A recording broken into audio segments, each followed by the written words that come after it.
sustainability. Before joining the Urban Institute, Gordon served as a senior economist with the White House Council of Economic Advisors. She was also a member of the District of Columbia Tax Revision Commission, a fellow at the Brookings Institution, an assistant professor at the Maryland School of Public Policy, and a fellow at the Public Policy Institute of California. We are delighted to also have with us today Professor Robert Natelson. Professor Natelson is a nationally known constitutional scholar and author whose research into the history and legal meanings of the Constitution has been cited repeatedly at the U.S. Supreme Court, federal appeals courts, and state Supreme Courts. Both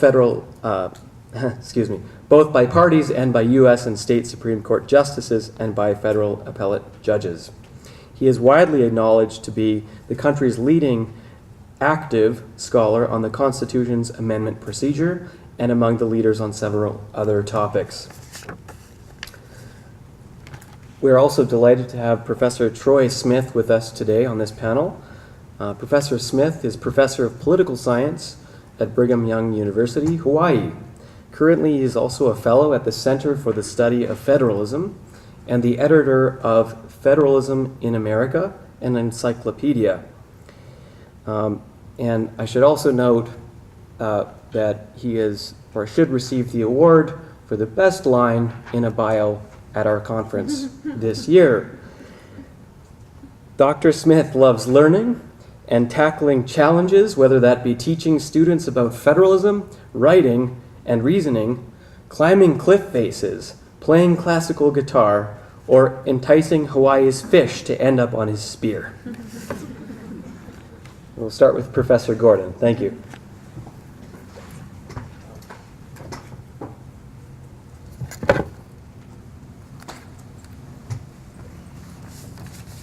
Hi, thank you so much for having me. And I love all of your quotes about the future. Another favorite of mine is that you can make a prediction or you can pick a date, but you should never make a prediction and attach a date to it.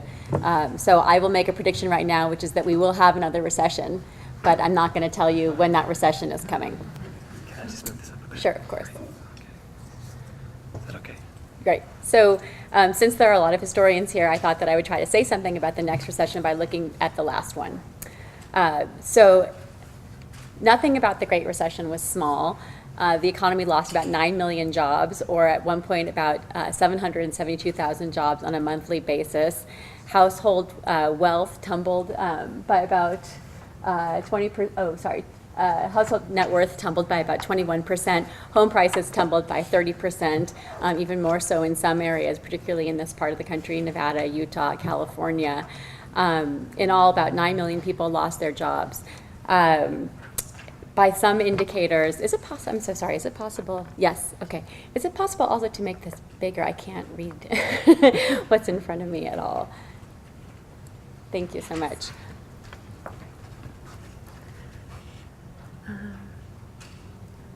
Where's my mouse? Oh, sorry. That's okay. My mouse has disappeared. Oh, there it is.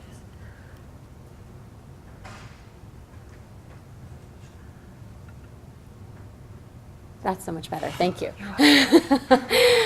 So some initial shocks were actually worse than the Great Depression. Home prices tumbled by more, the S&P tumbled by more, and on a nominal basis, household net worth tumbled by more than in the Great Depression. So what does this mean for the states? I'm a Californian, so I often look to California, my home state, which was notorious for having late budgets, although many other states have caught up, in particular Illinois, which I think went for about 2 years without a budget and accumulated about $18 billion in unpaid bills. But California had a problem passing a budget in the summer of 2008. So the state is supposed to have a budget by June 30th, and the fiscal year starts on July 1st. They actually went to September 23rd with no budget. And there were protests in Sacramento. Students actually wanted more funding for higher education. Public employee unions wanted something else. There was a lot of back and forth. Finally, they passed a budget 100 days late, and then they were basically back at the drawing board in November because revenue forecasts revenues came in about $24 billion below forecast, and by December it was another $7 billion below that. So the economy just went south by every measure, whether it was GDP, non-farm employment, or personal income. So there's a saying by Wallace Stegner that California is just like the rest of the country, but only more so. And that's exactly what was happening in the Great Recession. All states were losing revenue. So income taxes fell by about 15.5%. Sales taxes actually were the first to fall, although income taxes fell by more. Sales taxes fell by about 5%, and especially for durable goods or sort of big ticket items, which bring in a lot of revenue to states. So this was greater than in the previous recession in the early 2000s, and not like anything that states had seen since the Great Depression. So in all, about 41 states had to do what California did and come back to the drawing board, sometimes multiple times, to draft a new budget, finding spending hikes or revenue spending cuts or revenue hikes to close their gap between what was coming in and what they had thought was going to be coming in. And all states lost about 30% of the revenues that they expected and had deficits they had to close because, unlike the federal government, states are supposed to balance their books, although there are many ways in which they can get around those requirements, as I'll talk to in a little bit. But this was a serious emergency for states. By the way, I'm drawing on the wonderful National Conference of State Legislators here, and I understand we have a representative from that organization, so thank you for all of your good work. I've been wanting to tell you I'm a huge fan. So states do have these rainy day funds or savings, but their savings weren't enough. So basically, the darker blue colors are the good metrics in these maps, and you can see there are fewer dark blue states as we go through the recession. So something like 23 states started with rainy day funds that were in pretty good shape. So the rule of thumb is that you have something like 5% of your usual spending saved.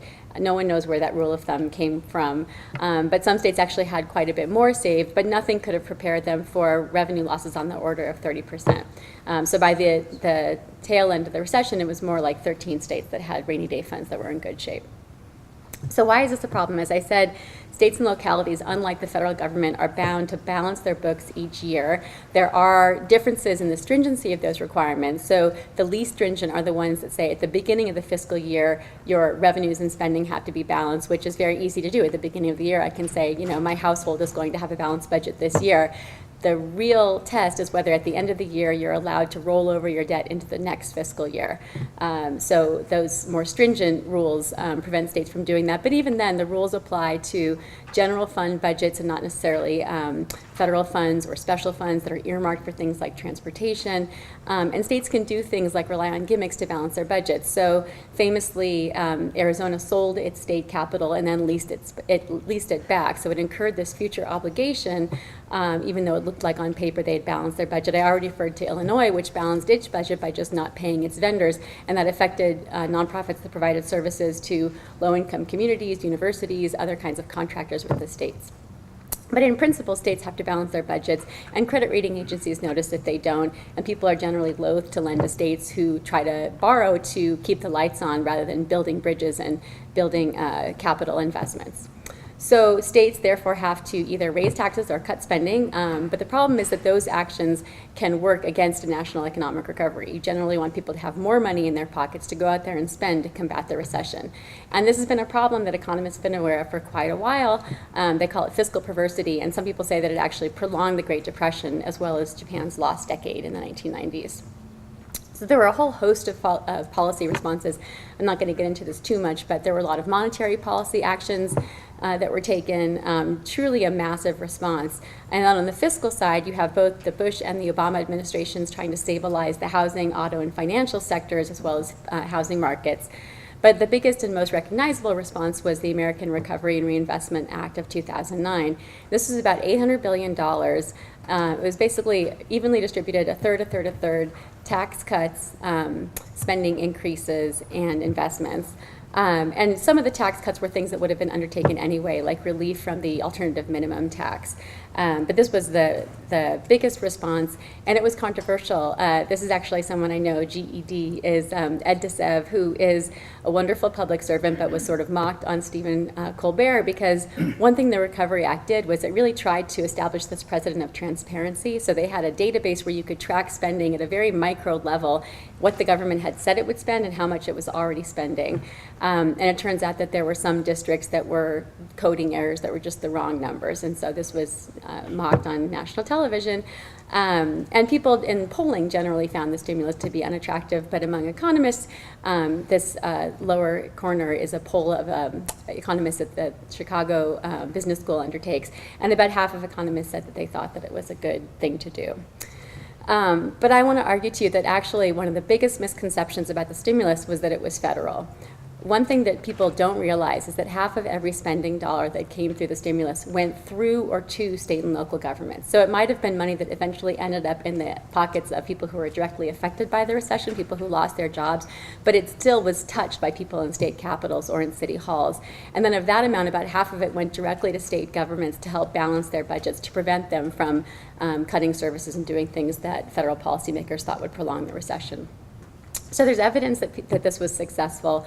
A lot of people make a lot of hay of the fact that really there's no counterfactual, there's no treatment and comparison group that you can look at in a recession, but you can look at what happens in states based on the timing when they actually got payments. And you did see some positive effects on employment, although they tapered out, and there's a lot of uncertainty around these estimates. There's also some evidence that aid went to the states that had the biggest budget gaps. So this was good for fiscal stabilization, or keeping a constant flow of services, as well as economic stabilization, or putting money into the hands of people who needed it, either by giving them money through benefits or not raising taxes on them at a bad time. So where are things now? The state and local sector is contributing to economic growth again. So on average, the state and local sector contributes 1/3 of a percentage point to average annual GDP growth. They're the biggest employer, bigger than manufacturing, bigger than retail. So it matters how the sector is doing in terms of the overall economy. And for a while, they were a drag on economic growth, but they're now contributing positively again. But employment remains depressed, about 1% below where it was before the recession started at the peak. And these declines actually are concentrated in state non-education services, so things like the DMV. So state education has rebounded. That's mainly higher education. But and I don't know what the right level of public employment is. The question is whether there's a reduction in the services people are getting, whether productivity increases have made up for this. But the question is really whether voters notice and take out their anger at the ballot box. Revenue growth also has been slow, in keeping with our weak economic recovery. So in about half of all states, their revenues are still at below pre-recession levels on a real per capita basis. Revenues are up most recently because of the Tax Cuts and Jobs Act at the federal level, but there's some question about whether that's because people are accelerating their income and realizing quick gains that they're not necessarily going to be lasting. Also, an interesting point is that the TCJA created a lot of decision points for states, especially a place like Utah, where they have an income tax that is very closely aligned with federal definitions of income, including personal exemptions. So the Tax Cuts and Jobs Act nearly doubled the standard exemption that you take if you don't itemize, but it eliminated the value of personal exemption. So this means if you're an individual, then you can get quite a big tax cut. But if you lose your personal exemptions, if you have more than 2 kids, if you've got 3 or 4 kids, then you have a tax increase. So what some states are doing is actually passing, and I think Utah actually has already done this, passing more generous child tax credits to try to keep these families whole. So the point is that even if states are getting a revenue windfall, as some people have said, that's also kind of a political headache, because you have to decide, do you want those revenues when you're basically increasing taxes on large families? But there's also this backdrop of sort of unfinished business for state and local governments. We've got an economy that's moving from mainly goods-dominated form of consumption to services. So people used to buy lawnmowers, now they pay someone to mow their lawns, and states don't tax those transactions. You've got the aging of the population, you've got rising healthcare costs, a lot of things that are affecting the federal government that are also affecting states and localities, and that were problems before the recession hit and are still problems now, but in a time of perhaps long-standing weak job growth and weak income growth, this could be a big problem. So what's next? Well, there have been recurring proposals for the federal government to basically do what it did in the last recession on an ongoing basis. And I want to say there are antecedents where they've done this before in the 70s and 80s. The trick is getting the timing right.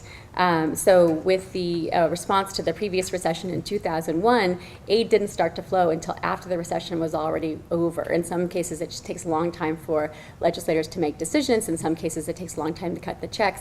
The Recovery Act actually did better on a timeliness measure. But the question is, is there some better way to prepare the state and local sector? So some people have argued that there should be a national rainy day fund. Rather than these individual state funds, you should have a pooled fund that states contribute to. And if you draw on the fund more, then you have to pay a higher premium, just like any other kind of insurance. Maybe you have something like a 401k for states where there are some employers where they match your contributions to try to incentivize you to save. So maybe you have something like that. Maybe you have loans or advances on a case-by-case basis, which is certainly something that Governor Schwarzenegger argued for and was rebuffed. We had general revenue sharing, which are these unrestricted grants at some point in American history, and they didn't last for very long. There are other federations, as I think came up in the last panel, where that's more common, but that's never been very popular in the United States. And part of that is because there's always this problem of moral hazard. So moral hazard is basically the problem that if I have insurance, I'm more likely to undertake risky activities that will cause me to use that insurance because I know that I'm not going to be the one paying for it. So there are solutions to moral hazard in the economics literature. One is tagging or conditioning aid on things that you can observe that are not easy to manipulate. So basically giving people aid if they, as an individual, are blind or disabled. So in a state context, this would mean something like looking at the unemployment rate, which is hard to manipulate if you're a governor, whereas you can pretty easily drive your budget into the ground. Another mechanism is called ordeal mechanisms, and I was speaking about this to some state officials, and a woman who was formerly, I think, the head of the Department of Transportation in a state kind of chortled because for her, that's all that dealing with the federal government is.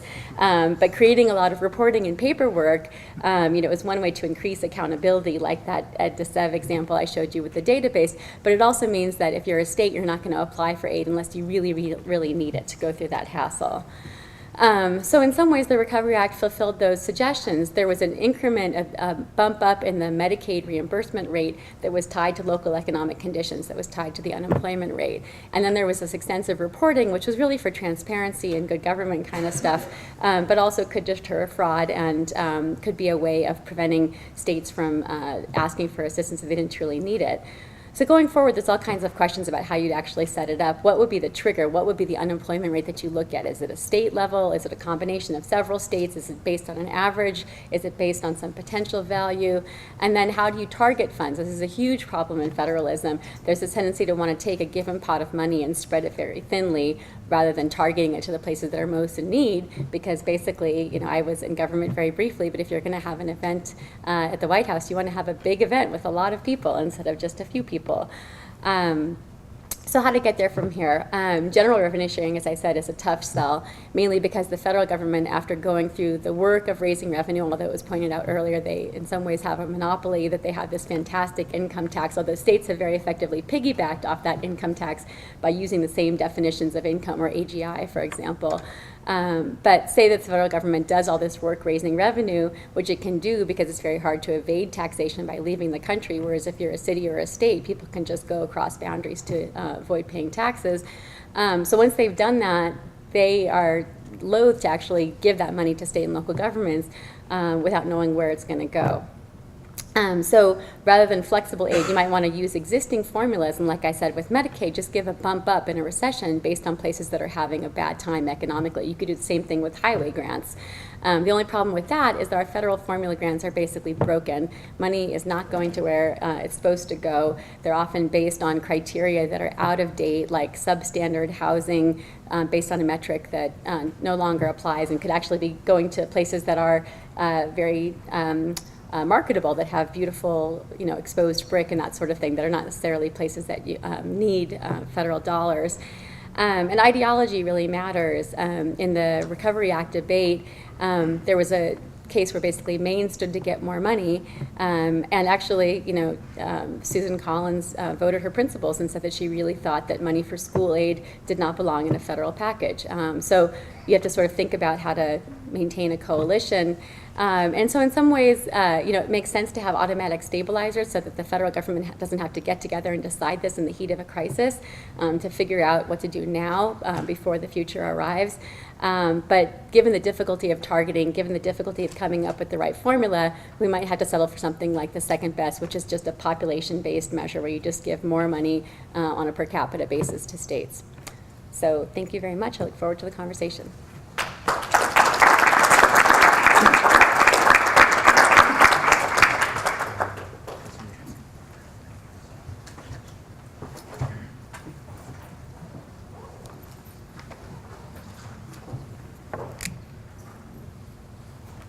How's the sound level? Okay?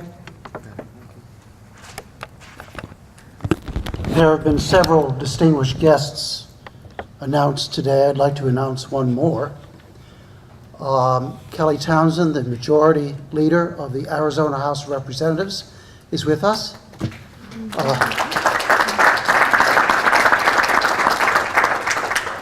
She was also recognized by fellow state legislators around the country last year. The state of Arizona hosted the first National Convention of States that has been held since 1861, and Kelly Townsend was elected president of that body. I also would like to, since he's not here, give you a character reference for Nikolas Cole. Some of you already know him and have worked with him. I'd like to tell you something that you may not be aware of. I had a cousin. She and her husband were professors at Oxford University, and Nikolas was one of her students.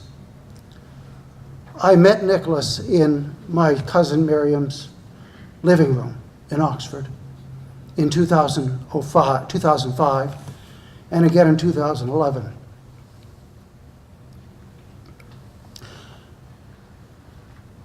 Earlier this year, Miriam relapsed into leukemia and lay dying in the hospital over a period of several weeks. Nikolas repeatedly came to her bedside to watch her and to look over her. She was not his relative, but she was his friend and his teacher, and someone who had recognized him for someone who was great and good. Those of you at Utah State University who've chosen to work with Nikolas have chosen very well.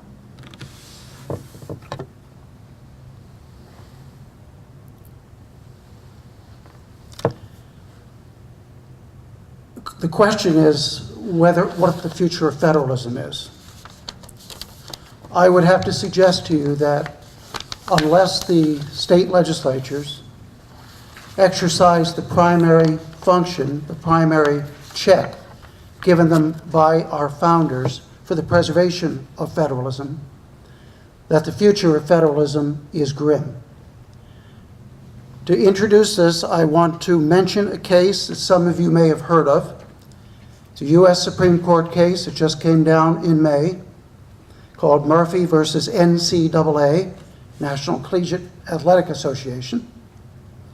The case was widely publicized in the media as a victory for federalism. The case involved the constitutionality of a federal law called the Professional and Amateur Sports Protection Act. It has an acronym, as all federal laws do these days, PASPA. The purpose of the Professional and Amateur Sports Protection Act was to essentially stamp out sports gambling. The act included a grandfather clause for states that permitted sports gambling, at least to a certain extent.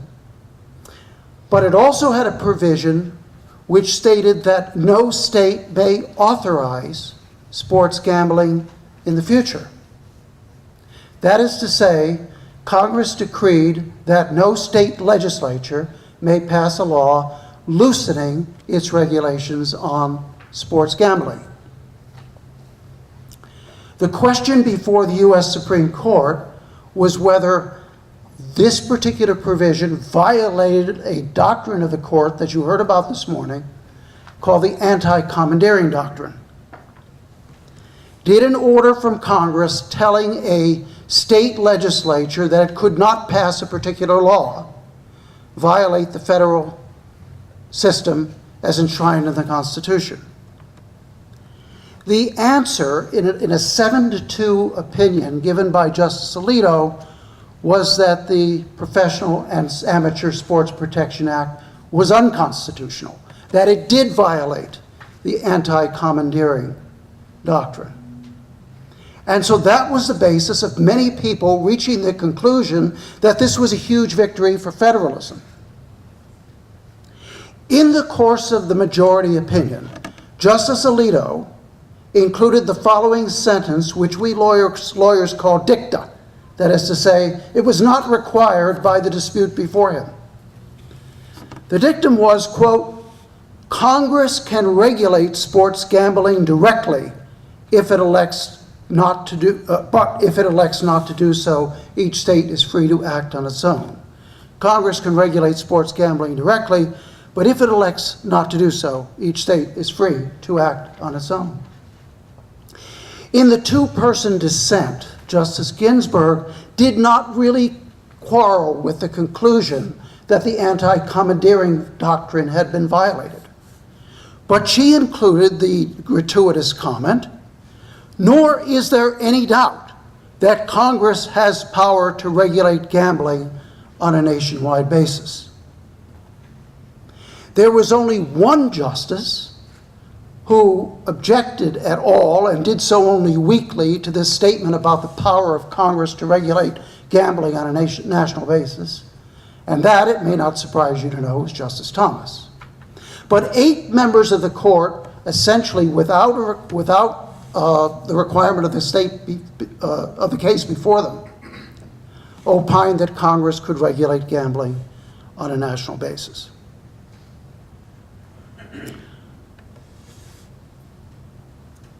The problem with that is that if you are aware of the balance that the founders drafted and inserted into the Constitution, is that the statement is false. Gambling is not, according to the great English commentator William Blackstone, commerce. Furthermore, a substantial number of advocates of the Constitution, and this fact is not widely known, a substantial number of advocates to the Constitution, in order to drum up popular support for the Constitution, in order to induce ratification, convention, delegates to vote for the Constitution, made explicit representations to the public as to the kinds of powers that were outside the scope of the federal government, except, of course, within territories or the District of Columbia. Among the powers that they firmly represented as outside the power of the new federal government were education, social services, local roads, and a number of different powers having to do with gambling, such as debt collection, private contracts, regulation of morals, and others. There is no reasonable question from the historical record that issues of gambling, except insofar as they might involve the sending of tickets to interstate commerce, were reserved to the states. But in fact, the U.S. Supreme Court has signaled that in this area, as in so many others, state jurisdiction may be unilaterally impaired by the federal government. The federal government, I need not tell you, regulates and legislates in virtually every area of American life today. I want you to think about a world where we had a United States Constitution and we had a First Amendment, and that the First Amendment protected, in its terms, protected freedom of speech and freedom of religion and freedom of assembly. But in this world, unlike ours, the courts never enforced those restrictions, ever. That if Congress did in fact pass a law violating freedom of religion or freedom of speech, the courts didn't strike it down. Would we really have freedom of speech, freedom of religion, etc., in such a world? No, of course not. Congress would be forever testing the limits and would be forever constricting what were the protections of the First Amendment. I want you to imagine another world. It's one in which, while the president has a veto in the Constitution, the president never exercises this veto, ever. When a bill goes through Congress or threatens to go through Congress that the president doesn't like, he remonstrates against it. He uses the bully pulpit against it, but he never actually vetoes the law. What would happen to the president's power under those circumstances? I suggest it would shrivel away to almost nothing. Constitutional protections are meant to be used. And the provision in Article 5 of the U.S. Constitution, which empowers the states to require Congress to call a convention for proposing amendments, is a provision that was meant to be used.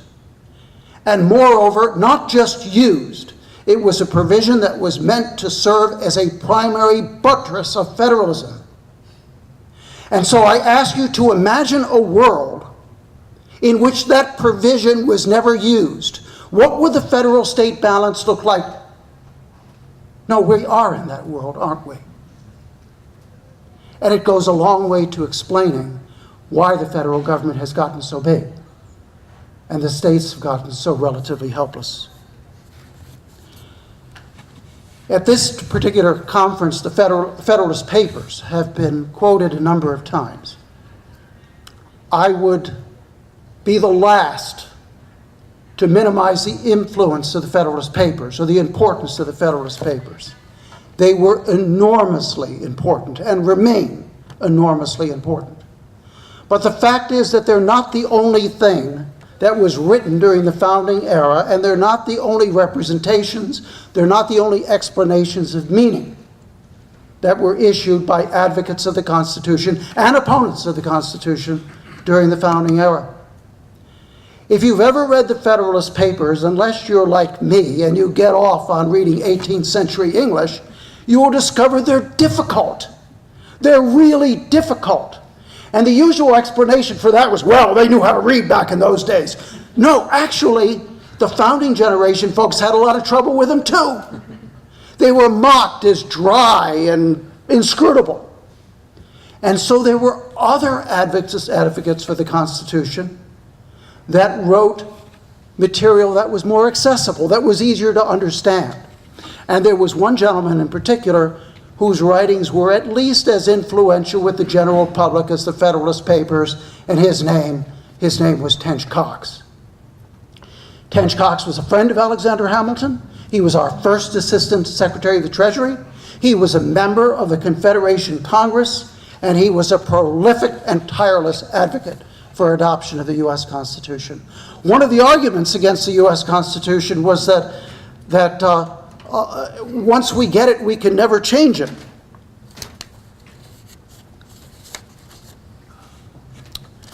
Tench Coxe wrote the following: "It has been asserted that the new Constitution would be, when ratified, would be fixed and permanent, and that no alterations or amendments should those be proposed, appear on consideration ever so salutary, could afterwards be obtained.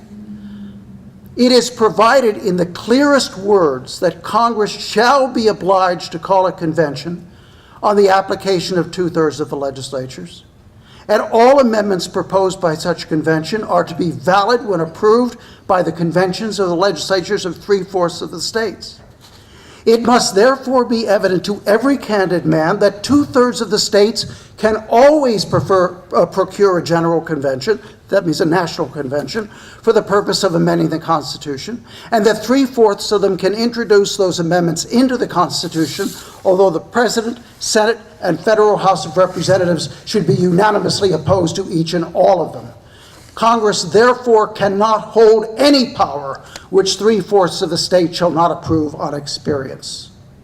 Tench Coxe was not the only person who emphasized that the convention procedure would be a way of dealing with federal abuse or federal overreaching should it come. One can make the argument, since, well, how many people, what percentage of the people approves Congress? I think it's something like 6% think that Congress is doing a good job.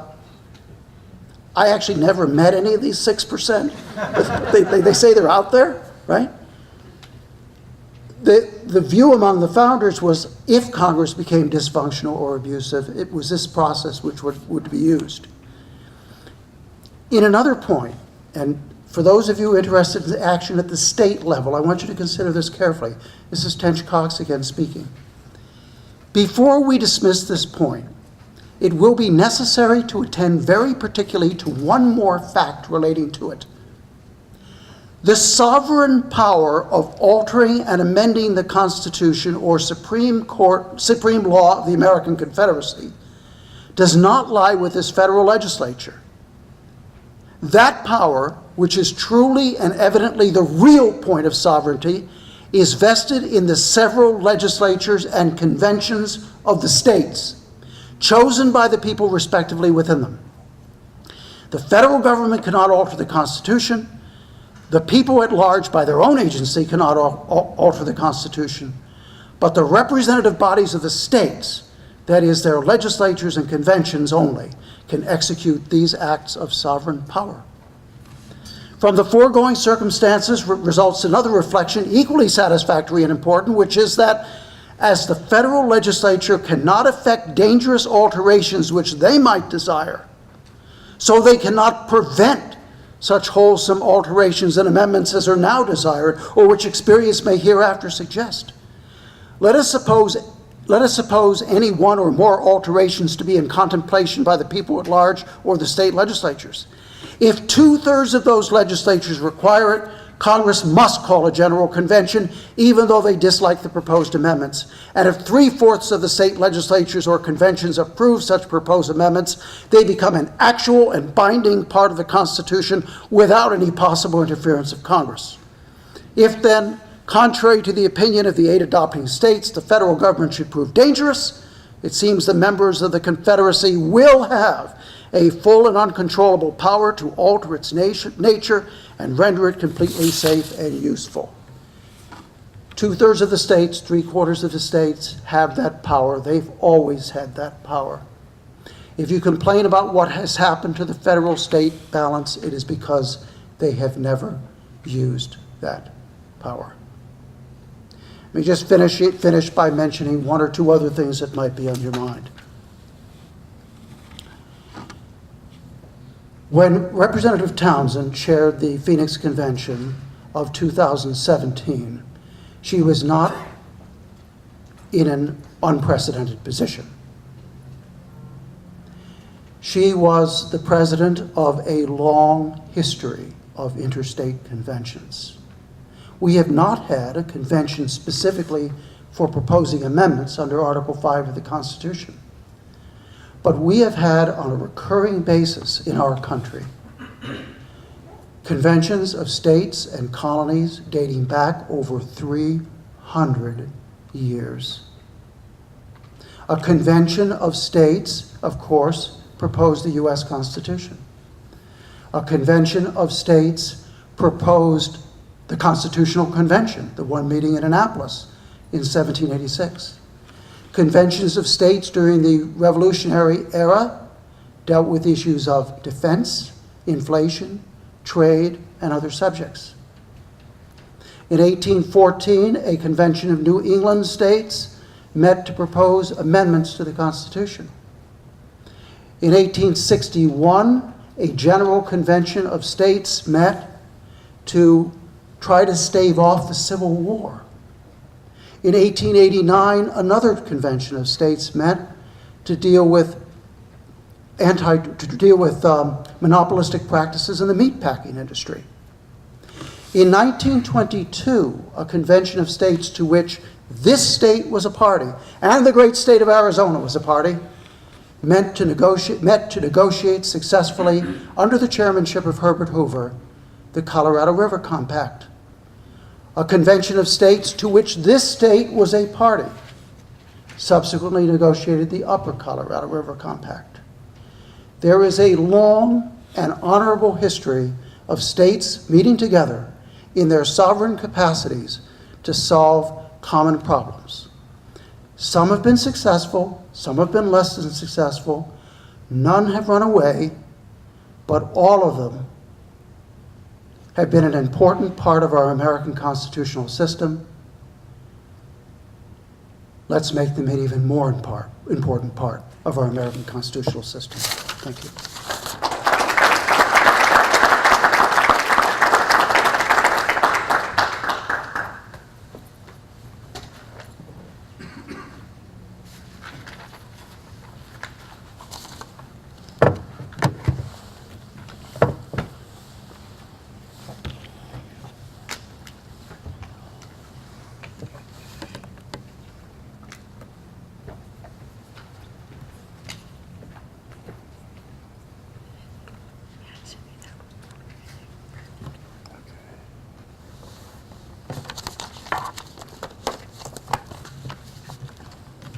Good afternoon. I'd like to thank the Center for Constitutional Studies, Utah Valley University, and the many staff and executive officials who have put together this event. It is a great honor and a thrill for me to be here. It wasn't very long ago that a U.S. Senator and an aspirant for president would joke that the fastest way to empty a room was to shout the word federalism. We haven't shouted the word, but we've mentioned it probably more than 100 times, and I'm just grateful that people are still here and part of this and enjoying it. Federalism is America's endless battle. Every generation is confronted anew with the federalism question. That question is expressed in various ways. One way is, how many communities are we to be? One or many? How are we to balance individual liberties and community needs? Or how should we preference and prioritize democratic representation that emphasizes self-government and diversity but leads to inequality? Or should we favor expertise, equality, and uniformity? Federalism's future, I think, will be determined to a considerable extent by how we answer these questions. Why do I think these questions are so important to focus on and not other seemingly more pressing issues like the federal debt, which the CBO recently announced would exceed GDP within a decade? Or issues like the judiciary, which seems to be increasingly conservative and may push the nation towards a more tight federalism orientation? Or state capacity. The states are more able now than at any time in the past to take on responsibilities and to resist the federal government. As important as these things are, and as significant as they could be in influencing federalism's future, I think the questions, how many nations are we to, how many communities are we to be, is where a significant amount of focus should be. And the reason is because I think this captures what's called the federal spirit. And many of the significant federalism scholars that I look to have completed their careers emphasizing the federal spirit. The need to understand and look at the federal spirit and how it guides and directs our communities today. The federal spirit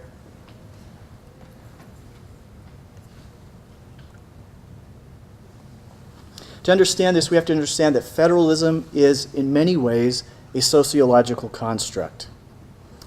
That is, the political institutions and structures that we have are in many ways a reflection of the compromise that Americans make when they agree to federalism. Federalism at its basis is valuing the desire to be both united and separate. United on some things and separate on other things.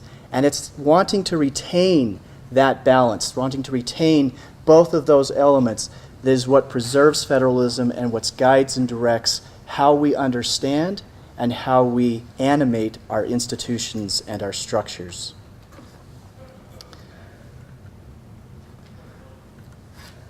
So we might ask for a second, what is the health of America's federal spirit? And there's some interesting ways to look at this. We have significant differences within America, significant divisions, all right, polarization. And we might look at that and say, well, that's the separateness. But the problem with polarization and many of these divisions what we have is that we don't appreciate that separateness. We don't appreciate the difference that that creates. Instead, we want to take over the other side, right? We either want to destroy them or we want to convert them to our side. And it's not appreciating that difference and that distinctness. It's trying, instead, going against the federal spirit and trying to create uniformity. And that's contrary to what that federal spirit's trying to create. The indications are that in many ways the separateness that used to really make America federal, the things that distinguished the allegiance to a state, are failing, are disappearing. Americans are identifying themselves more and more as Americans. There's a book that's recently come out, The Increasingly United States of America, where the author is making this argument. And there are a number of different authors from the last couple of decades who have been saying that the distinctness, that division, that separateness of what the federal system was based on is disappearing. If that's disappearing, why do we want federalism? Why, if we're uniform and we identify solely as Americans, why don't we move in that direction? And yet, I would say a lot of these ideas, this push towards centralization, is based on what I call federalism fallacies. There are a number of narratives that we have repeated from the founding, but especially in the last century, that have pushed us towards centralization, that have pushed us to put more power in the federal government or to consolidate governments and to minimize the local and smaller governments. And so that's what I want to focus on today, is these federalism fallacies, and suggest that there's actually a reason to still appreciate that federal principle, to have unity and yet separateness. The first fallacy I want to talk about is Riker's fallacy. So William Riker wrote in 1964 that support for federalism is support for racism. This is still taught today in our college campuses. And yet we're beginning to see this breaking down. People are beginning to realize that that's no longer true. Now in 2018, we have some different things coming out. We're realizing that the federal government is also capable of tyranny and abuse of power and racism. Right? We're also learning that it's okay for state and local governments to defy the federal government. What a number of states are doing, California, in resisting the federal government on illegal immigration, is what Arizona was doing a few years ago, and the nation was saying, you can't do that. You're a state. You should let the federal government be and make these decisions. So there's been a position reversal there. To be progressive today is to support federalism. So support for federalism is based on many things, including opposition to racism. And indeed, one of the leading thinkers, Heather Gerken, the dean of the Yale Law School, is making an argument that the best way to help minorities is federalism, all the way down. The next fallacy I want to talk about is the race to the bottom. Race to the bottom is the idea that you're going to have different governments competing with each other, and one of them is going to realize at one point in time that it can cut its taxes or its environmental standards or labor standards and get a big benefit because businesses are going to move into that state. And you have these businesses moving in, and they leave other states. Other states don't have the tax revenue anymore, and so they have to cut their standards. And so you get this spiraling cutting down to the least common denominator or to the bottom. It's a very powerful concept. Between 2012 and 2017, this was used 6,807 times in U.S. wire feeds. The the decision that was mentioned earlier, Murphy versus NCAA, when that came out, Senator Orrin Hatch said this is going to create a race to the bottom and we need to do something about it. So it's quite a powerful rhetorical concept that's used continuously, and we have this idea that it's true. Is it true? Well, there have been 3 meta-analyses that have been conducted since the beginning of the 20th century, 2001, 2008, and 2018. All of them came to similar conclusions. The first thing is that race to the bottom is rare and weak. It's not nearly as common as often indicated. And the one study, I did the 2018 study, the one study I found where there was a race to the bottom that we could clearly say was a race to the bottom actually was a result of government failure, not because of government competition. The second finding that the studies agreed on is that most interjurisdictional or intergovernmental competition leads to real and large benefits. We call this a race to the top. That actual competition actually helps governments to be better, improve their efficiency, their effectiveness, and they also diversify significantly, creating more opportunities for Ilya Somon's foot voting. The third conclusion is that race to the bottom is a rhetorically powerful concept exploited by politicians and elites.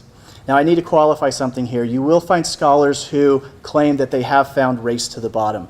There are quite a few studies on this, and yet what they've done is they have diluted the definition of race to the bottom. Rather than finding an actual race to the least common denominator or the bottom, what they have found is a decrease of some sort. Usually it's the top end of programs are being reduced a little bit, but you also see the bottom ones coming up. So there seems to be a convergence around the middle, and yet there's still a diversification of what happens within that. Or, as once happened in Australia, they cut one tax, but they find other ways to provide workmen's tax compensation. They find other ways to help workers to benefit them.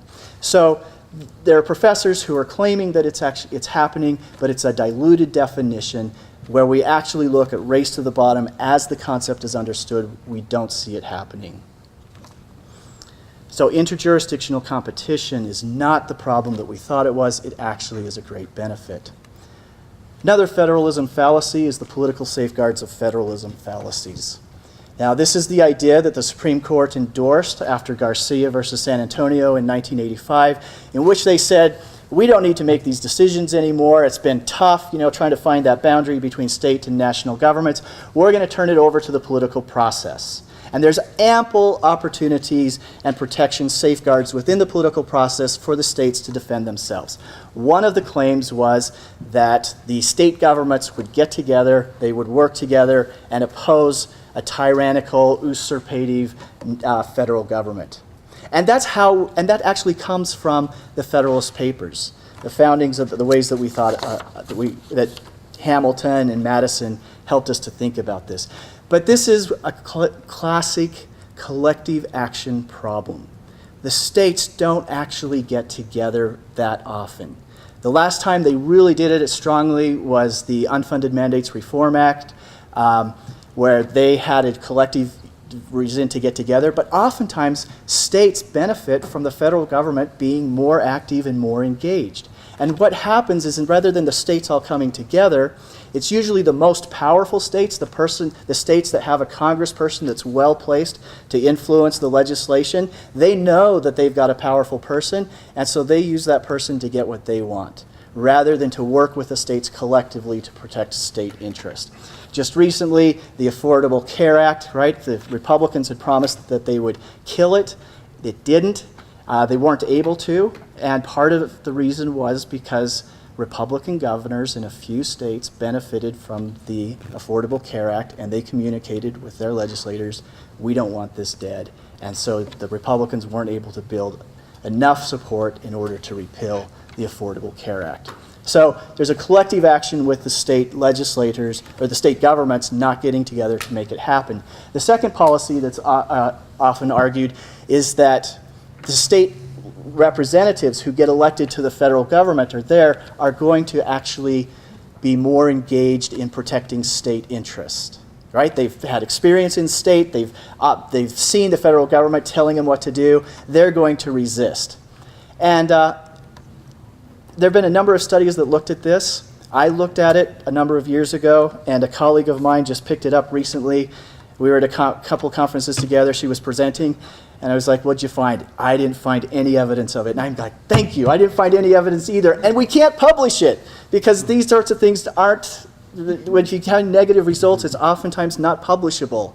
So, and I remember talking to Jim Martin, who some of you might know. He was a long-time icon at the National Governors Association about this. And he said, oh yeah, they're good for about 2 or 3 years. And then after that, they forget where they came from, and they're actually the worst ones. They're like, I know what's going on in the states, and I don't believe what you're saying, and so they end up being almost more nationalistic than the state legislators. A third one, the political parties are state-based, they're decentralized, they favor state governments. Yeah, that was true at one time, but that's no longer true. There's still a division there.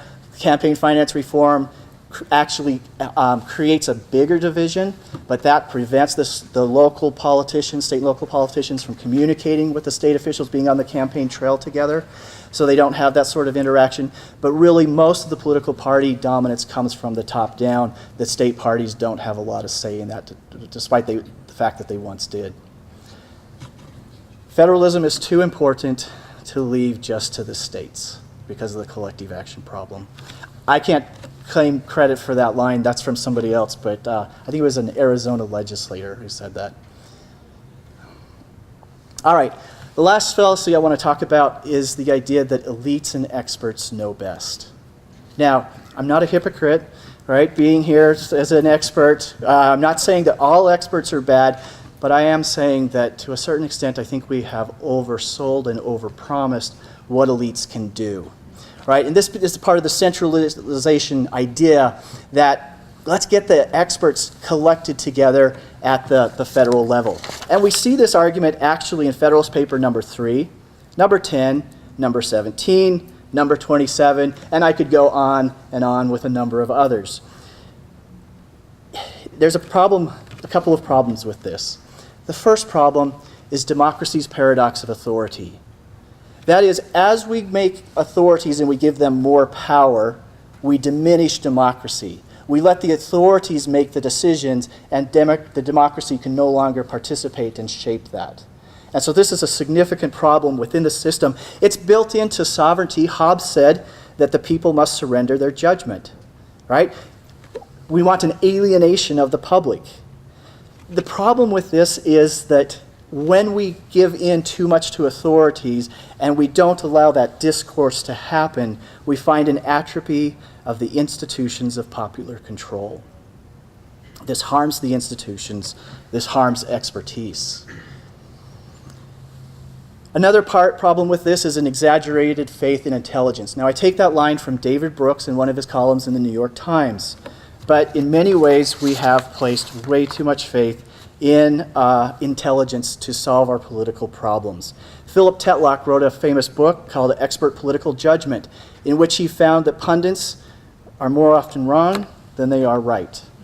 And now there's a big reason for that. It's not just experts, it's who the media chooses as its experts. But expertise is really hard when you have a complex environment with long-term outcomes and not clear feedback mechanisms. Doctors, firemen, they get a quicker feedback, they learn faster, they develop that instantaneous sense of what's going on. But it's much harder to do in social sciences and at these more in politics. Experts, Philip Tetlock found, beat randomness, but just barely. And the group that's worse than random, Stanford undergraduates. Another problem with experts is information, the nature of information. Information is local and sticky. It stays where it's produced. It doesn't rise up hierarchies very well. If you've played the telegraph game and whispered in somebody's ear and let it go around, by the end it's totally different, right? It's the same thing with information in our societies. It's very hard for information to move up that hierarchy. We do have the federalism system. We want uniformity. We want experts at the national level because that's sometimes where the information is produced and they have it and they can make better choices. But oftentimes there's information that's produced at the local level and the experts, the parents, the citizens, the others have a better sense sometimes of what's going on, and they at least need to have an influence and a say in shaping what develops. Another problem with this is the nature of science is it's really good at saying no, right? We can prove hypotheses wrong. It's harder to say yes, to say clearly this is what will happen, right? That's kind of the problem with why all of us are a bit hesitant to predict what the future is going to be. But science can tell us really good no. It's harder to say yes. Another problem that I want to talk about is a misunderstood understanding of the basis of system creation and flourishing. There's a new science that's developing. It's called complexity science. In social science, it's called complex adaptive systems. And it's contrary to much of what we think from our traditional scientific understanding. The traditional scientific understanding thinks of order as being imposed. We can create order. We can establish it. And that's kind of a top-down system. In complex adaptive systems, there is simple rules, interfacing going on that leads to spontaneous order. It leads to emergence. One of the most important ideas in the last 100 years is the idea that you can get something out of that's totally different than the parts that go into it. And so the idea is that with a few simple rules, as long as the people engage and follow those rules, you can get complex, spontaneous order. That's the Constitution. Few simple rules, one of the shortest constitutions in the world. It lays out the institutions, it lays out a few rules, and then it says, go do it. And you get this incredible spontaneous order. Experts and elites, I say, have overpromised, and this has harmed the institutions and elites. We need elites, we need the institutions, but we also need a healthier understanding of how to use them. So I think for federalism's future, I think there are opportunities to change the fair weather federalism system that we have now, a number of things that are coming along the lines, but I think one of the things that we really need to think about is the federal spirit. We need to help people understand better the need to have both unity and separateness, the need to answer the questions, how many communities are we to be, one or many? The federalism answer is many. And we need to be able to create the narrative better to explain that. How do we balance individual liberty and community needs? Federalism offers a suggestion for how we can reach that. Do we wish to favor liberty and diversity or equality and uniformity? This is a big question. This is a challenge of our time that it's going to take a conversation to answer that question and decide whether we want to preserve the federal spirit and the federal balance that we have. Thank you.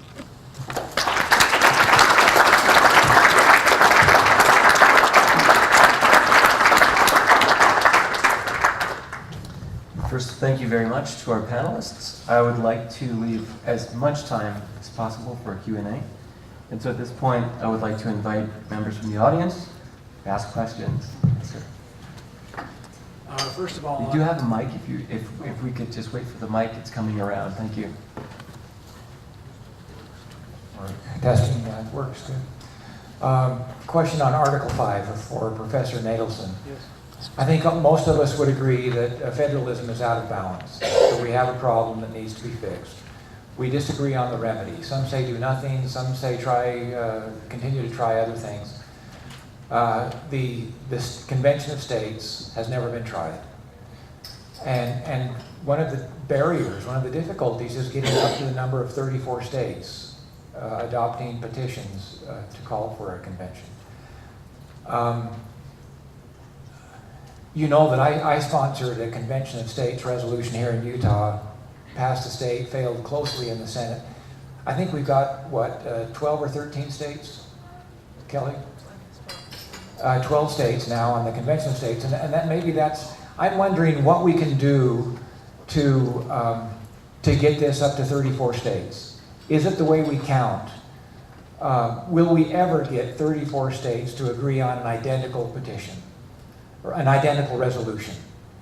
Or can we aggregate by counting different subject matters, different types of resolutions to get up to the 34, where we can hold Congress to what you said, where they have no choice but to call a convention, and then we go and talk about substance of proposed amendments. Can you address that?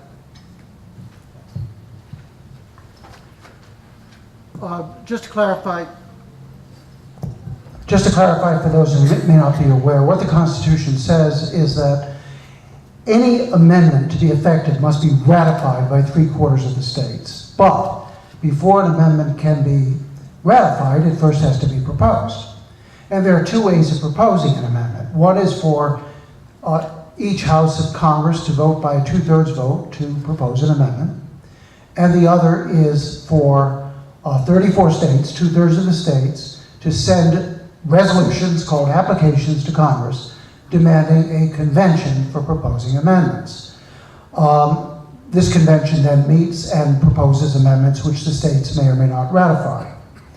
We know from historical sources and from a statement by the U.S. Supreme Court that a convention for proposing amendments is a convention of the states. That is to say, it is a gathering of the states in their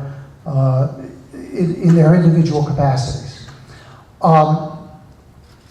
While it is true that there has never been a convention for proposing amendments under Article 5, we have held, as I mentioned in my talk, many, many conventions of states. There have been about 12 national or general conventions of states, and then the rest of them, approximately 28 of them, have been regional convention of states. So we know basically how this procedure is going to work, what the protocols are, and so forth. There are a number of different reasons why we have not had a convention of states.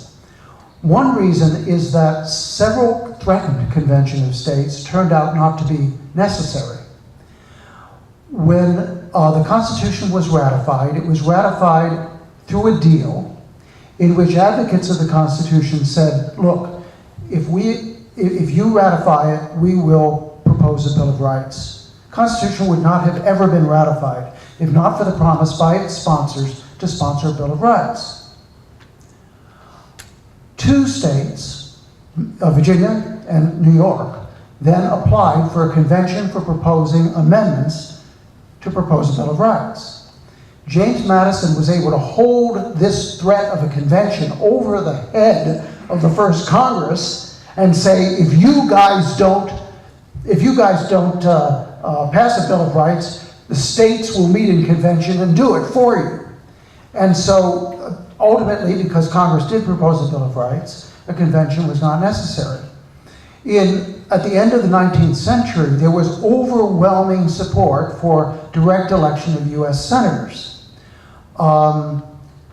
However, the Senate refused to propose an amendment for direct election of U.S. senators.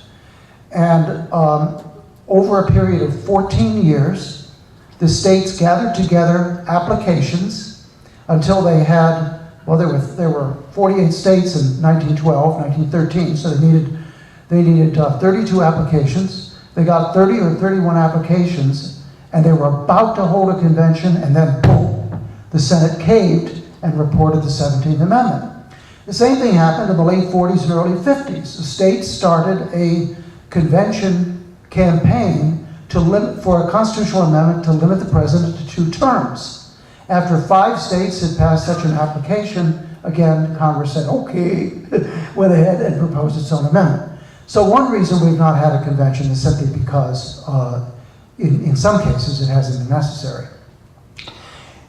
2/3 is a much higher bar when you've got 50 states and you've got 13 states, okay? And so part of it is that the bar is very, very high. Part of it is that, and this has been referenced indirectly on this panel, is that a lot of state officials have been corrupted.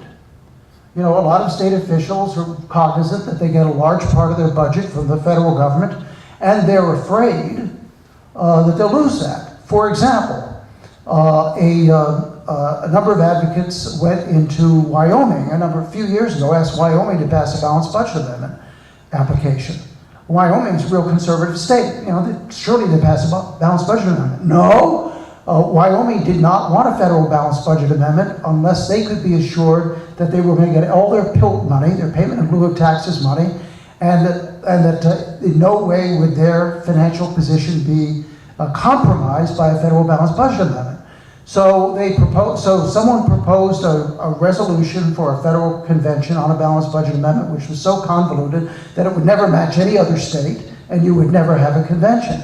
However, in the following 2 years, the process of education had advanced so much that a balanced budget amendment application actually went through the Wyoming legislature, and as I recall, it was fairly easy. So when I first started writing on this subject, and I didn't set out to become a spokesman on this subject, when I started writing on this subject, misinformation and non-information about this procedure was enormous. We have made tremendous advances. The fact that there are now 28, I would argue 27 valid applications for a balanced budget amendment, 27 out of 34, that is a huge advance. The fact that the Convention of Statespeople have managed to get 12 applications in a period of just about 4 years in a procedure that was unfamiliar is an enormous advance. Now, you do not have to have perfectly matching applications. That is clear. They have to be overlapping, and they have to be overlapping enough to put Congress in the position where it has to call a convention. I don't have an easy answer for your direct question, other than we continue public education in fora like this. And while it's slow going and sometimes discouraging, in the last 8 years, I've seen enormous progress.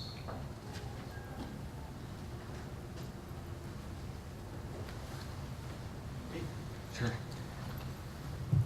Ilya Soman, George Mason University.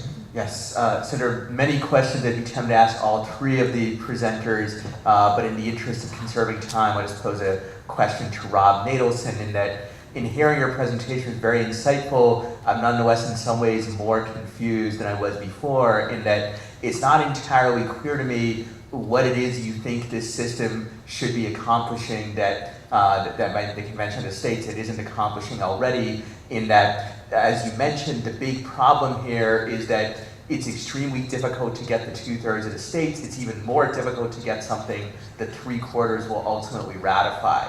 And if you do get something like that, there is a good chance that it can just go through the other more often used amendment procedure through Congress, 2/3 of both houses, then 3/4 ratification.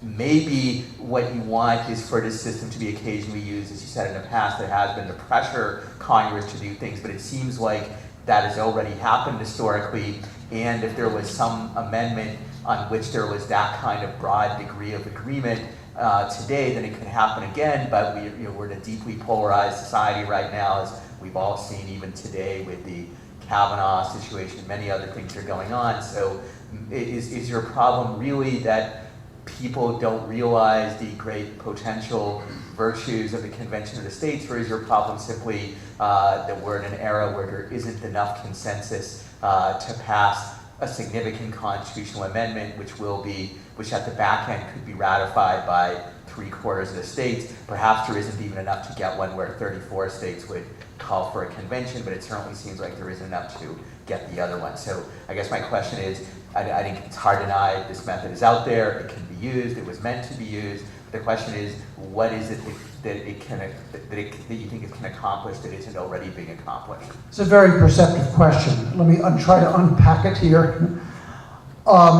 First off, I agree with something that is implied in your question, that the very fact that even if we got to a convention, and even if the convention proposed an amendment which was not ratified, or maybe didn't propose an amendment, the fact that the process is available and usable could have a terrific interiorum effect.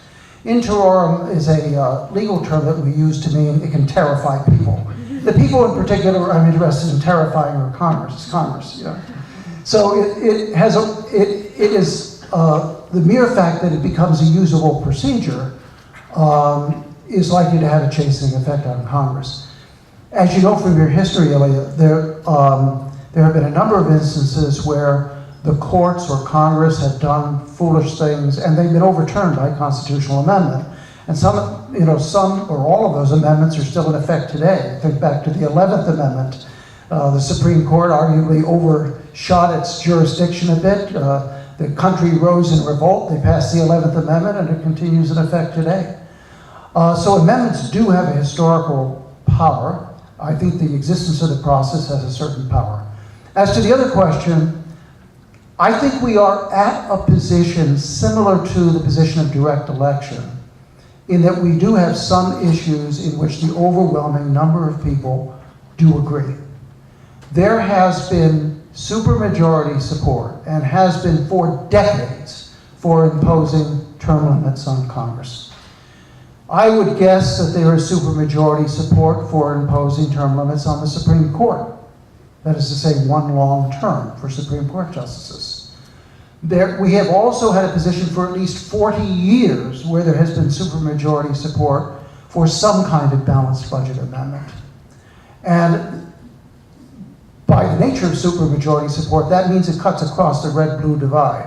For example, when the Louisiana legislature passed an application for a balanced budget amendment, the vote in both houses was unanimous. Obviously, a lot of Democrats voted for that. That was in 2014. When the Tennessee legislature had an application before it for a balanced budget amendment, also in 2014, it passed by a unanimous vote in the Senate, and it passed with one dissenting vote in the House. When the similar proposal came before the Ohio legislature in 2014 or 2015, the vote was also overwhelming, transcending the blue-red divide. So there are some issues. One of the big differences is I think Congress is somewhat more arrogant than Congress was when it finally agreed to direct election or when it agreed to the Bill of Rights.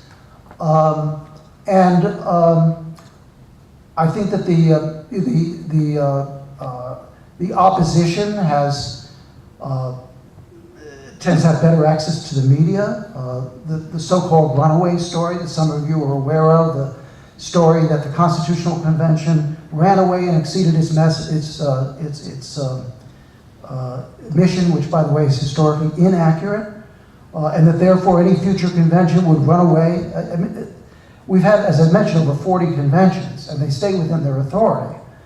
But nevertheless, the opposition has been able to kind of spread this story, and that has frightened a lot of people. But I think that ultimately the truth will out. We will get some changes. We won't get as many as I might like, but we will get some changes for which there is popular supermajority support. I'd like to direct this question to Dr. Smith, and then if the other two doctors would like to weigh in when he's done as well. Having to do with the future of federalism and the paradox of democracy, it occurs to me that there are several problems in our federalistic structure right now. One is, of course, we directly elect senators, and the states therefore no longer have a seat at the federal government table in the legislature, so bicameralism has been destroyed, and that has eroded an element of federalism. In addition, the Constitution guarantees to the citizens a Republican form of government in their own states. And I believe that many states have gotten very large and unwieldy themselves. For instance, California, as Dr. Gordon might talk about, has the worst legislative representation in the nation. They haven't added a senator since, I think, 1880 or something like that. When California had less than 1 million people, it now has pushing 40 million people. In 1790, the United States was only 3.9 million people, and it had 13 states, whereas California is 10 times that size now as one state. And then thirdly, we have a House of Representatives that is only 435 representatives for 325 million people. That means there's one representative for every 720,000 citizens. That's hardly democracy, that's hardly republicanism either. I propose that large states should be broken up.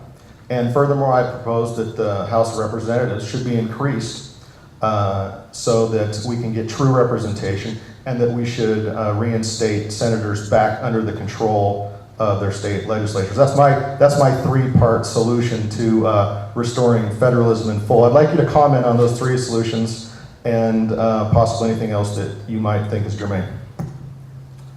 Thank you for those questions. The 17th Amendment, when I first got into federalism, I thought, yeah, that's where we need to address the problem. And I don't feel that way anymore. I don't think the 17th Amendment that led to the direct election of senators is the cause of the imbalance in the federal system, for a couple of reasons. First of all, the Senate was designed, sure, it's elected by the states, but that's a 6-year term.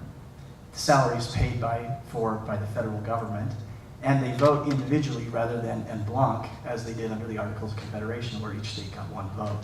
So I think there was a desire among the founding fathers for the senators to exercise their own minds and work out what's right, right? That's Madison's idea of getting representatives who are wise enough to know what's right and virtuous enough to do it.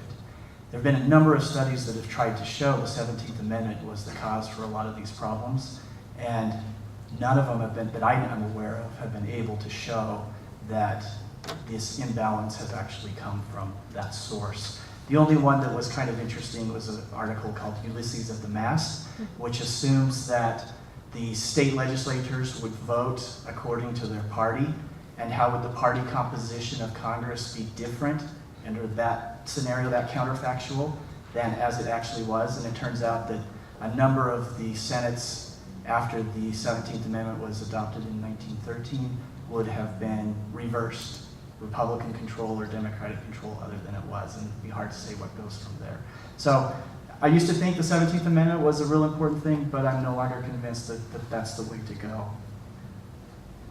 On the Republican form of government, I think that's very interesting. I think it's worth exploring, but I'm not an expert, and I won't say much to that. There was a comment on that at the last panel.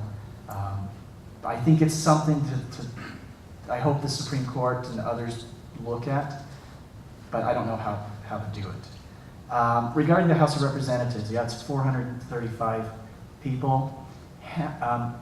When Madison proposed the amendments to the Constitution, which is our Bill of Rights, there was actually 12.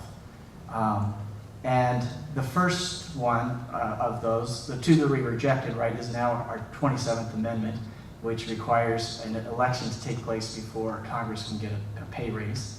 And the other one was to limit the size of the House of Representatives to about 200 people.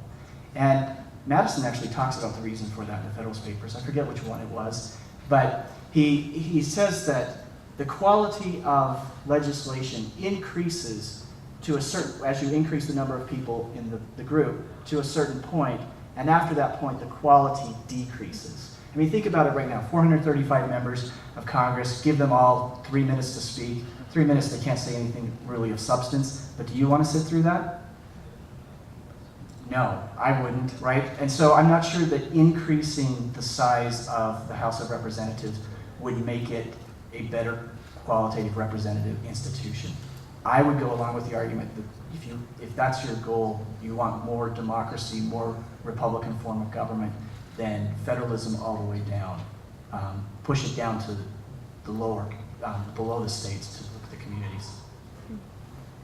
I just want to say something. I think this is a very interesting discussion. Oh, thank you so much. I'm more familiar with the state level institutions than changes to the federal representation, but the devil is always in the details, right? So honestly, I'm not sure I understand where the excitement around a balanced budget amendment for the federal government is, given the ways in which they are circumvented at the state level. Similarly, after the financial panic of the 1840s, you had a lot of states, you had 7 states and 5 territories, I think, that defaulted on their debts. And so state debt limits were a response to that. Sure enough, when it became more difficult for states to borrow, because they either had like a threshold in how much they could borrow or procedural requirements like 2/3 votes to borrow, then you saw local governments incurring more debt because they didn't have those restrictions. So you had sort of the second wave of a debt crisis several decades later that then needed to be tidied up with institutions. So in a way, I mean, we wouldn't be here if we didn't all have faith in institutions, but I would also just, I think there's a wonderful Madison quote about that as well, having sort of, assuming that people are men and their better angels will govern things, but sort of having the right institutions to kind of check those impulses. But I would have some desire to at least revisit those institutions after adopting them to make sure that they're doing what you want them to do. Okay, I think we have time for one more question, and then we'll be inviting Dr. Smith up for closing remarks. Thank you. So your fallacies of federalism, you make the argument very cogently that it still matters, right? It still valid in how we order our structures to protect liberty. With that as a given, Professor Natelson mentioned one of the tools in the toolbox, perhaps the most potent tool in Article 5. What are the other tools available to state policymakers, and how do we then ascertain what that line is, what the limits, divisions, and balance are, so that we know how far to exercise the tools? And I know that's kind of... Whom are you asking? What's that? Whom are you asking? Well, I think specifically to Troy. I mean, you've talked about Article 5. So in addition to Article 5, what are the tools in the toolbox, and how do we know how far to use them? And that's as policymakers, we grapple with that in every committee hearing, every day. And because there's a vacuum, the bigger power occupies the vacuum almost exclusively, and we see the centralization we're getting. So how do we get there from here? And what are the tools to get there? And where is here?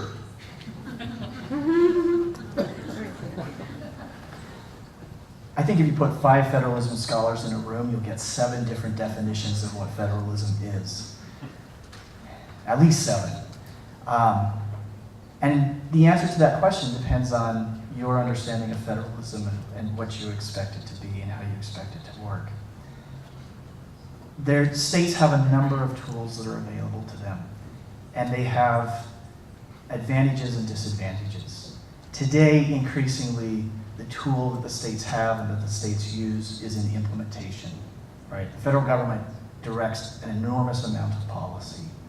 Senator Daniel Patrick Moynihan once said, federal government has a policy on everything. And if there isn't a policy, that's the policy. But states have the opportunity to, in the implementation of many of those things, resist, be passive-aggressive, do different things, right? And as a federalism scholar and one who does like the constitutional structures and separation of powers, between division of responsibilities, I find that very problematic in that I think that it undermines the rule of law. If the federal government is the supreme law of the land and it has rights and authorities, then to a certain extent, when it has the authority to say something, that should be the way that it goes. And that's how the public can know what it's doing and hold it accountable. If the states are allowed to implement it differently, then each can point the finger at the other one and say, it's not our fault. Right? The federal government says, we're not the ones that did it, it's the states that implemented it, and the states said so you're the one that created it. So what other tools are available that the states have? I think it comes back to the federal spirit. And I think I'll save what I would say more of that, since I've just been asked to give the closing comments. I'll say a little bit more at the closing comments, but I'll turn it over to the other two. Oh, the other Smith. Oh, the other Smith. Oh, good. Could I just Go ahead. I would love to hear from all 3 panelists, and then we will invite Rodney K. Smith to deliver closing remarks. That's never a problem with my name. The other part of the question is the tools. For those of you who would like to see what James Madison had to say on the subject, I have a paper which was published by the Heartland Institute a few years ago. Just in Google Natelson interposition Madison Heartland, and it'll come up. James Madison suggested a number of different ways in which the states could interpose, and Rodney Smith talked about that earlier. By the way, the interpose at the founding era had a strong sense of rescuing or helping. In other words, when the states interposed, they were helping people, helping freedom. Anyway, Madison listed in Federalist 46 a number of methods of interposition. He discussed the convention method late in his life in several different letters. But this is all collected in this Heartland paper on interposition. Did you want to offer closing? Okay. So again, I'm just looking at revenues and spending. I don't read constitutions. I wish I did. But one thing that I noticed is that the federal government basically didn't do much until the 20th century. State and local governments outraised the federal government in revenue by a ratio of 2 to 1 until the early part of the 20th century, when the 16th Amendment, so I do know something about constitutions, was ratified in 1913, and you saw this expansion of the federal government through things like social insurance programs in the military with World War I and World War II. But the federal government always has an interest in what state and local governments are doing. So I would be remiss if I did not mention the Advisory Commission on Intergovernmental Relations, or ACIR, which people in my field adore, because some of us actually came up just devouring not only the analytical articles that they put out looking at precisely these issues, but also data compendia. So it's important that people at least understand what the distribution of revenues and spending, borrowing, investing looks like among levels of government. So that would be my favorite tool, is to reinstate something like this commission, which at least provides the information to federal policymakers, which they have an interest in understanding as well, if only to make sure that their programs are working the way that they anticipate or want them to. So I do think that there are people at the federal level that care about these issues, that want to know about them, but they don't always have the information, and nothing that I've seen has filled this place that the Advisory Commission on Intergovernmental Relations left. Yes, there was a hearing about it, yeah, but we'll see where it goes,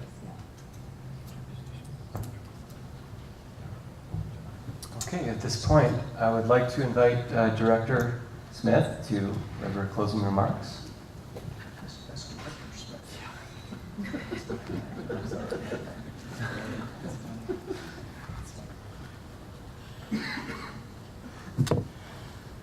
I yield the floor to the delegate from Hawaii, Troy. I want to close with just a couple of remarks, and I want to begin, Rob. Thank you for ending on interposition. You delighted me by doing that, and I commend the reading of Rob's paper. But really, two things have occurred to me as we close this out. The first is a little substantive, and the second's a little bit process. So I'll do the substance first.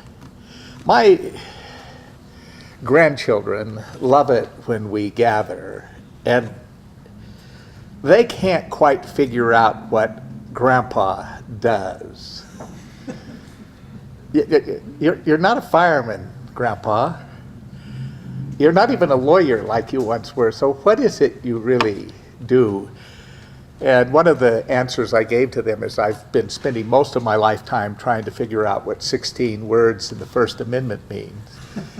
That makes sense to them. They said, yeah, Grandpa's as slow as we always thought he was. He can't even figure out what 16 words mean. Well, today I'm bested. We can't even figure out what federalism means or how to deal with it.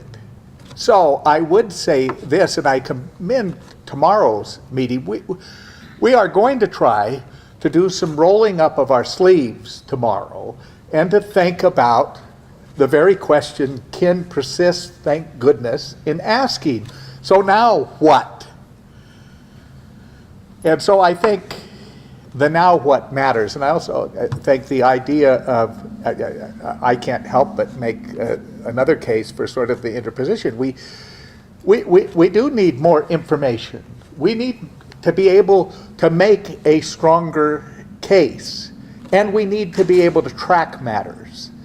And we're grateful to a generous grant from the legislature where we're going to try to work together to figure out what that is and what it is we should track that will give us a good idea of whether we're out of balance or not, and in what areas. So I look forward to that project. So that the first piece is, may we yet figure out what federalism means? And maybe Madison was right. You know, every generation has to figure it out. For those of us who are here who think it's out of balance now, it's a pretty important issue. Now, the second piece is more process, and it requires another telling of a story, and then we're going to be able to close. But again, The whole reason I direct the Center for Constitutional Studies is because if we don't become constitutionally literate, what we will have left my grandchildren will be an unmitigated disaster. So, forgive me for telling another grandchildren's story. My grandpa, let's go down and play darts. We'll go down in the basement and we'll play darts. Sure. I did it just the other evening. Any game other than these video games, which I can't figure it out, any other kind of game, I'm pretty good with play. I'm willing to play with my grandchildren. So we head down the stairs. Okay, Grandpa. And I said, well, but I always want to know the rules. I'm a lawyer. Rule of law matters. So, well, what are the rules?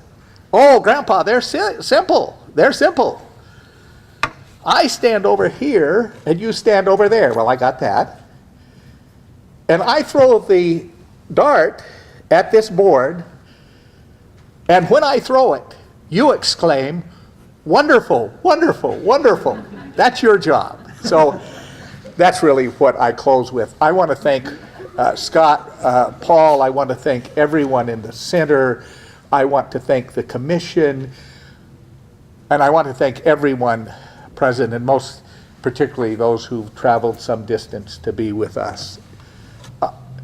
I do think we've made some progress today. I think we're thinking more richly. And I'm just grateful for all of you, and for, by now you know, I'm particularly grateful for our students. So don't once think we don't have a bright future.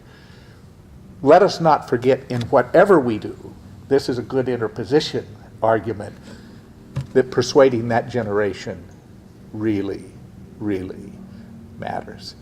Thank you all so much. You throw those darts magnificently. Wonderful, wonderful. Thank you all.